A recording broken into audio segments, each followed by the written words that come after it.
पूरे भारत देश की नजरें आज जो है भारत सरकार के द्वारा पेश किया गया नए सालाना बजट पर थी।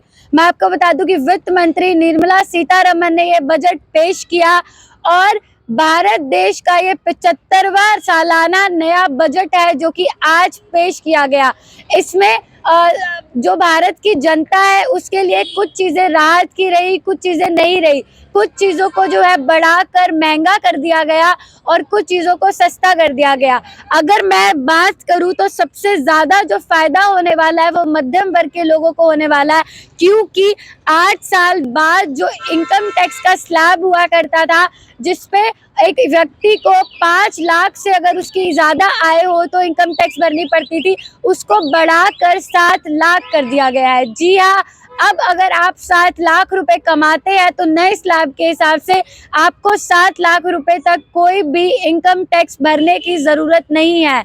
इसके साथ साथ मैं आपको बता दूं कि जो इम्पोर्टेड चिमनी होती है जो कि भारत के देश से बाहर के देशों से मंगवाई जाती है उसको महंगा कर दिया गया है। सोना हो, चांदी हो, प्लेटिनम हो, उसको महंगा कर दिया गया है। जो इम्पोर्टेड गेट्स होते हैं उसको महंगा कर दिया गया है। सिगरेट्स को महंगा कर दिया गया है। 16% टैक्स उस पर लगाया गया है।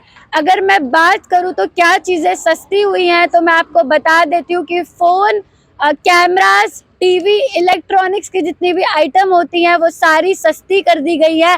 इस पूरे जो सालाना बजट पेश किया गया है इसका असर दिखाई दिया है, क्योंकि अगले साल चुनाव होने वाले हैं और चुनाव के कारण इस बजट पर ये जो असर है। मैं बजट को लेकर 5 सबसे बड़ी बातें आपको कहूँ तो ये है, मिडिल क्लास लोगों के लिए बहुत राहत की बात है क्योंकि 7 लाख की आय तक अब कोई भी इनकम टैक्स नहीं देना होगा।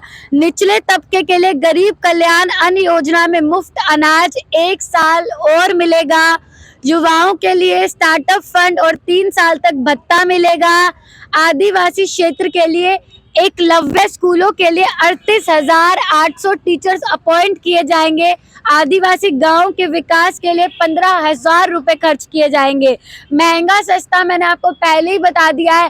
TV, LED, mobile phone, camera, lenses ये सब सस्ते कर दिए गए हैं, जबकि सोना और प्लेटिनम, चांदी, सिगरेट्स, अगर मैं बात करूँ चिमनी, इम्पोर्टेड डोर्स, तो इन सबको महंगा कर दिया गया है। तो ये था सालाना बजट जो कि पेश किया गया है।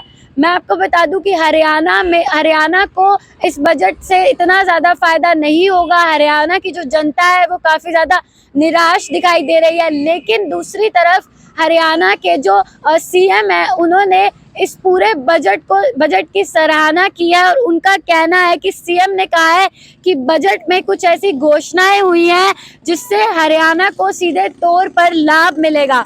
उन्होंने बताया कि मोटे अनाज के लिए इंडियन इंस्टीट्यूट ऑफ मिलेट की घोषणा, मत्स्य पालन और बागवानी क्षेत्र को बढ़ावा या फिर 1 करोड़ किसानों को प्राकृतिक खेती के साथ जोड़ने जैसी कई ऐसे निर्णय हैं जो हरियाणा की कृषि व्यवस्था को और भी मजबूत करेंगे। तो आपकी क्या राय है इस पूरे नए बजट को लेकर? क्या इस बजट का असर आने वाले चुनावों पर पड़ेगा या नहीं, ये बहुत बड़ा सवाल रहेगा। इस वीडियो को ज्यादा से ज्यादा शेयर करिए। जुड़े रहिए आधार न्यूज हरियाणा के साथ। धन्यवाद। अपना सामान एमआरपी पर नहीं डिस्काउंट पर लो। और हिसार में डिस्काउंट कहाँ मिल रहा है ये जानो सेलट्रेंडिंग.com पर। विजिट सेलट्रेंडिंग.com। पहले कंपेयर करो फिर शॉप करो।